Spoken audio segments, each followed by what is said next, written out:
3 years ago I purchased half of Quest with Bob Steele, and just last year I purchased the other half of the boat, so I'm now the sole owner of Quest. I've known Bob for probably 10 plus years. I've sailed on the boat as a guest of his, but then we both had 40-foot boats. When I had Elaine and Nova, he had the smaller Quest, and we're racing each other, and we always had good camaraderie, and we formed a really great friendship, to be honest, and we're still good mates today. Bob unfortunately hurt his back, and he can't do the offshore sailing anymore, so he still gets out on a Wednesday afternoon, which is terrific, and around the harbour. But yeah, so I've sort of taken up the program, and trying to hold up the Quest legacy, which is quite a baton to hold, to be honest. It's quite a formidable campaign. I feel the weight, and Bob's still on the phone every second day, giving plenty of advice, and we have a great core team. And we're an amateur team, but really have a great foundation within the group. We have Michael Green on board, of course. He's our tactician. This is his 42nd Hobart, and he's won 4 outright. So that's quite an achievement. But no, I certainly feel the weight of it, and my role is to keep the crew fit, keep us gelled as a team, keep communication up, and of course keeping the boat maintained, which is really key. We finished 3rd overall. Fairly easy race, it was quite smooth, which was probably not really to our liking, but I think we held up well against probably some of the faster and lighter and newer boats. Yeah, look, we were doing pretty well. I think we were leading overall coming around Tasman Island, and then we got caught in that low pressure cell just inside the river and in Storm Bay. I think we spent most of the day in Storm Bay, and yeah, so it was quite a struggle, that last bit, which was quite unfortunate. But we could see the low pressure cell, we knew we were coming into it. It was just really how we got out of it, and a couple of boats got out of it better than we did.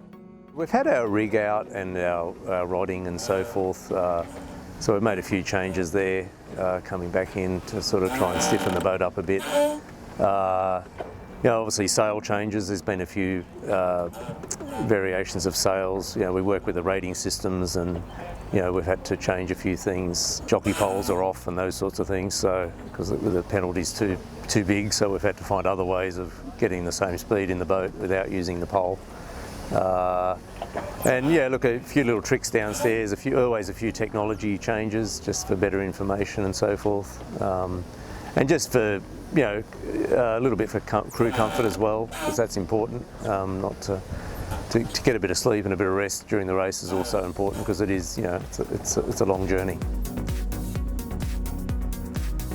I think what I'm really loving about this class is every time we go out on the water, there's at least 2 or 3 other boats to race.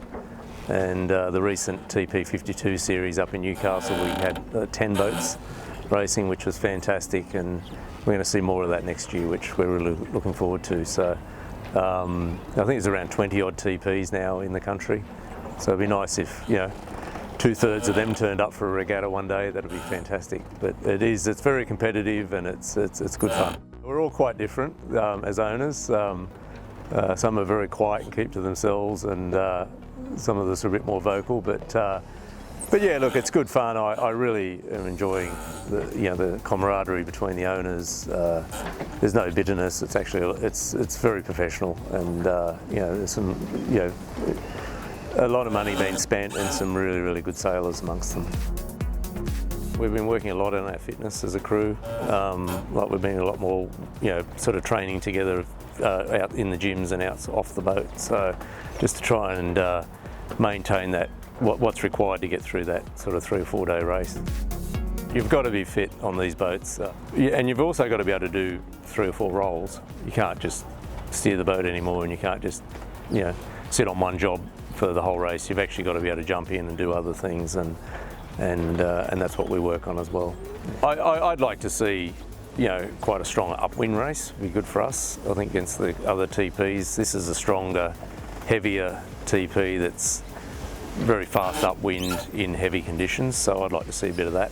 that would help us against the others. But you know, you don't always get that. We haven't had it for the last 5 Hobarts, I don't think, so it's all been light downwind, sort of reaching, running conditions, which is nice, but yeah, I'd like to see a bit of a mix in it.